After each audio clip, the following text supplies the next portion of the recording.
ఓం శ్రీ మాత్రే నమః. ఇప్పుడు తెలియజేసే అంశము భాద్రపద మాసము పౌర్ణమి తిథి. మరి ఈ సెప్టెంబర్ నెల 18వ తారీఖున వచ్చింది. ఆ రోజున ఉమామహేశ్వర వ్రతం అని చెప్పేసి చేస్తూ ఉంటారు ఎక్కువ మంది కూడా. అయితే ఎవరైతే ఆ ఉమామహేశ్వర వ్రతం అనేది ఆచరిస్తారో వాళ్ళు సుఖ సంతోషాలతో అష్టైశ్వర్యాలతో విలసిల్లుతారు. అయితే పూర్వం కైలాసంలో పరమేశ్వరుడు పార్వతీదేవి వాడిద్దరూ కూడా మాట్లాడుకుంటూ ఉన్న సందర్భంలో జగత్తులోని సర్వం కూడా శక్తిమయమని, సృష్టి స్థితి లయలు తనచే జరపబడుతున్నాయి అని చెప్పేసి జగదాంబ పలికింది, అంటే పార్వతీదేవి పలికింది. ఇప్పుడు శివుడు ఆగ్రహించి ఆమె నుండి తన అర్ధభాగాన్ని కూడా ఉపసంహరించుకున్నాడు. వాస్తవంగా శివుడు మరి అర్ధనారీశ్వరుడు.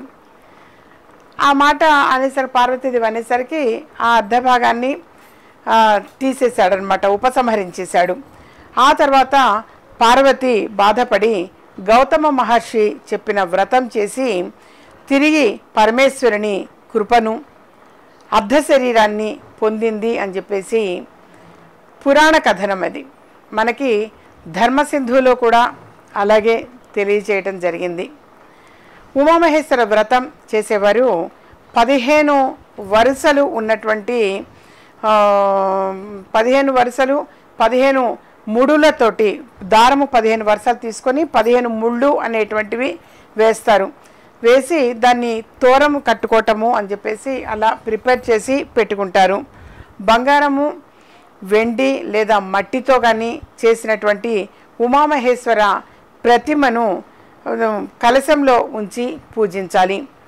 పూజానంతరము శివాలయానికి వెళ్ళి శివునికి అభిషేకము అనేది చేయించి కలశాన్ని ప్రతిష్ఠించి దాని ముందు తోరమును పళ్ళెంలో ఉంచాలి. ఉమామహేశ్వరులను పూజించి తోరమును ఇలా చేతికి అనేది కట్టుకుంటారు.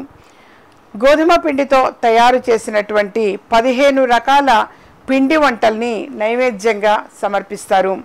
తర్వాత కలశయుక్తంగా ఉమామహేశ్వరుల ప్రతిమను బ్రాహ్మణునికి దానము చేస్తారు. బ్రాహ్మణుడికి, ముత్తైదువులకి, బంధువులకి భోజనం పెట్టడంతో వ్రతము అనేటువంటిది సంపూర్ణమవుతుంది, అంటే అది పూర్తవుతుంది.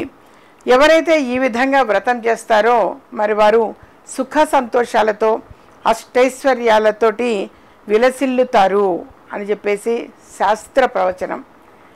ఈ విధంగా చాలామందికి కూడా ఒక ఆనవాయితీగా కూడా భాద్రపద మాసంలో వచ్చేటువంటి పౌర్ణమి తిథి నాడు తప్పనిసరిగా ఆచరిస్తూ ఉంటారు.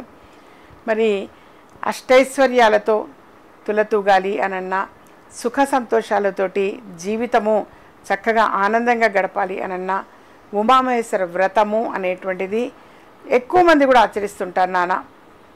చాలామంది కూడా ఈ వ్రతాన్ని ఆచరించడం అనేది జరుగుతుంది. ఈ నెల 22వ తారీఖున నేను తిరుపతిలో అందుబాటులో ఉంటాను. తిరుపతి పర్యటన అనేది ఉన్నది. తిరుపతి వాస్తవ్యులు కావచ్చు, సమీప ప్రాంతంలోని వారు కావచ్చు, మరి వ్యక్తిగతంగా అపాయింట్మెంట్ తీసుకొని కలవచ్చు. అలాగే దైవిక వస్తువులు ఏవైనా కలెక్ట్ చేసుకోవాలి అనుకున్నా అక్కడికి వచ్చి డైరెక్ట్గా కలెక్ట్ చేసుకోవచ్చు. మా ఛానల్ సబ్స్క్రైబ్ చేసుకోండి, మరి కొంతమందికి షేర్ చేయండి.